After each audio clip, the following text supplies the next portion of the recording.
మీరు ఆలోచన చేయండి. మనకి ఉన్నటువంటి చాలా గొప్ప లక్షణం ఏంటంటే, పూజ గది అని ఒక గది ఉంటుంది మనకి. మనకి చాలా పెద్ద రిలీఫ్ ఎక్కడొస్తుందంటే, పొద్దున్న ఒక్క 10 నిమిషాలు అందులో కూర్చుంటే చాలు. ఇంక దాని గొడవ మళ్ళీ మర్నాటి వరకు లేదు. మిగిలిన వాటితో ఇలా ఉండదు. అన్నం తిన్నాడనుకోండి, మళ్ళీ ఎవరో జంతికలెట్టుకొచ్చారనుకోండి, 4 ముక్కలు ఇలా పడేయంటాడు. అదేంటి తిన్నాను కదా అన్నం ఇప్పుడెందుకు? 3 గంటలకి పెడుదువు గానీలే అనడు. లేకపోతే ఎవరో మినపసున్ను అట్టుకొచ్చారనుకోండి, అవి ఎంత బా చేశారోనండి మినపసున్ను అన్నారనుకోండి, ఏదో ఓ మినపసున్నుండి పెట్టు అంటాడు. ఇప్పుడొద్దెందుకు రాత్రి భోజనంలో వెయ్యి అనలేడు. ఇంద్రియములకు లొంగుతాడు. ఏది పోతన గారి భాగవతం పట్రా ఖాళీగా ఉందని ఇంకోసారి చదువుకుంటాను అధ్యాయం అనలేడు. చదివేశాను కదండీ అదంతాను అంటాడు.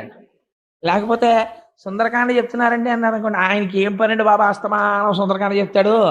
ఇప్పటికి ఎన్ని మాటలు చెప్పాడో ఎన్ని మాటలు విన్నామా, సుందరకాండ అంతా నాకు వచ్చండి, సుందరకాండకి నేను ఇది ఏంటంటాడు. విశ్వనాథ సత్యనారాయణ గారు రామాయణ కల్పవృక్షంలో దెప్పి పొడిచాడు. తిన్న అన్నం తింటం లేదా, చేసిన సంసారం